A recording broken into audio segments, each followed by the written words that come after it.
Et salut les férus! Aujourd'hui, on va répondre à des questions simples mais essentielles. Dans la bande-annonce, je vous ai annoncé qu'on partait en Bohème pour découvrir des personnages et lieux du jeu de Kingdom Come Deliverance.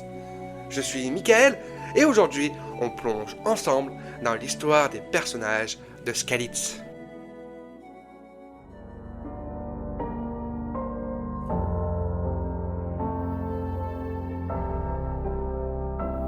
Bienvenue sur le podcast Raconte-moi son histoire.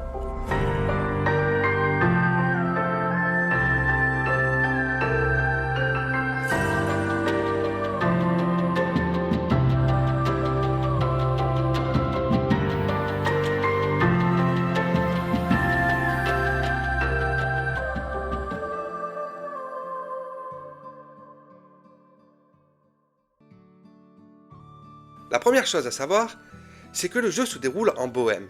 Mais au fait, c'est quoi la Bohème?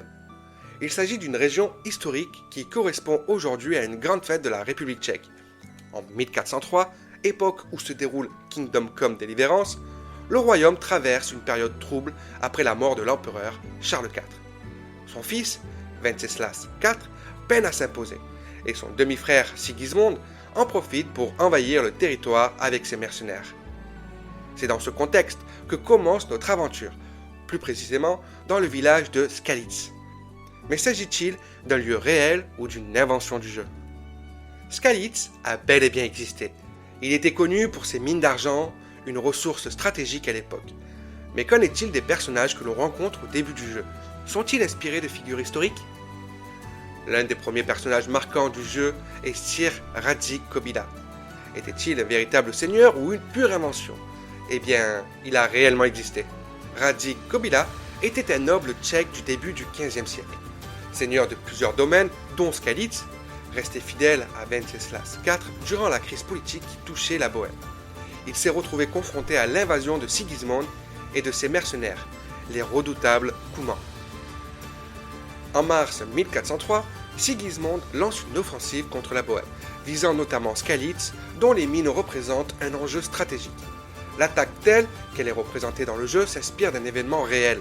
La ville a été ravagée, sa population massacrée ou réduite en esclavage. Radzig parvient à s'échapper.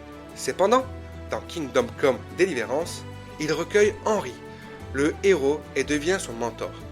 Historiquement, on sait que Radzig n'a pas arrêté de résister après la chute de Skalitz. Il a trouvé refuge auprès d'autres nobles fidèles à Venceslas IV. Mais que devient Radzig après 1403?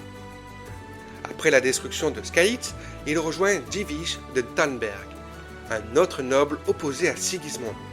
Pendant plusieurs années, il continue à lutter contre l'envahisseur. Toutefois, l'histoire ne nous donne que peu d'informations sur son destin après cette période. Son nom disparaît progressivement des archives, laissant planer le doute sur la fin de sa vie. Parmi les personnages historiques du jeu, on y retrouve aussi Divish de Tannberg, qui occupe une place particulière. Contrairement à Radzig, qui prend ouvertement les armes contre Sigismond, Divish a une approche plus stratégique. Il sait que s'opposer frontalement pourrait lui coûter son château. Avant même les événements du jeu, Divish traverse une période difficile. Il est capturé et emprisonné par Avelmedeg de Waldeck, un noble rival qui convoitait ses terres. Il retrouve sa liberté que grâce à l'intervention de ses alliés, et peut-être même du roi Venceslas IV. À son retour, il doit tout reconstruire, autant matériellement que politiquement. Dans Kingdom Come Deliverance, Tannberg est représenté comme une forteresse imprenable perchée sur une colline. Ce détail est fidèle à la réalité. Ce château existait bel et bien et constituait un point stratégique en Bohème centrale. Lorsque le héros du jeu, Henri, arrive à Tannberg, après la destruction de Skalitz, Divish l'accueille avec méfiance. Il sait que la situation est fragile et veut éviter d'attirer l'attention de Sigismond. Cette prudence reflète bien le climat politique de l'époque. Et qu'en est-il des personnages de Tannberg? Tannberg abrite plusieurs figures importantes du jeu. Lady Stéphanie, l'épouse de Divish, décrite comme bienveillante et avisée, son existence historique n'est pas confirmée, mais elle représente le rôle essentiel des dames nobles de l'époque. Sir Robard, le capitaine de la garnison, il n'existe pas de preuve de son existence, mais il incarne les chevaliers qui servaient les seigneurs médiévaux. Et qu'en est-il du destin de Divish après 1403 ? L'histoire ne nous donne pas d'indication précise sur le sort de Divish après ces événements. La Bohême ne reste cependant pas en paix. Quelques années après Kingdom Come Deliverance, elle est plongée dans des guerres hussites entre 1419 et 1434, un conflit religieux et politique majeur. Et maintenant, la question essentielle. Est-ce que le jeu est représentatif de la réalité ? Pour ma part, je dirais oui. D'ailleurs, j'ai pris un plaisir à y jouer et je vous invite aussi à le faire. Puis concernant Divish et Radyk Kobila, ils ont bien existé. Les villages aussi ont bel et bien existé. D'ailleurs, il reste des photos où on peut voir les ruines du château de Tenberg.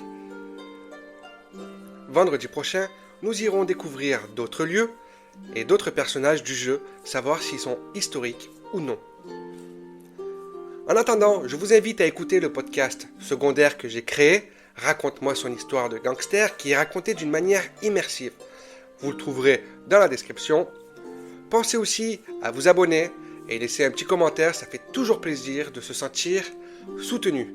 C'était Michael et je vous dis ciao!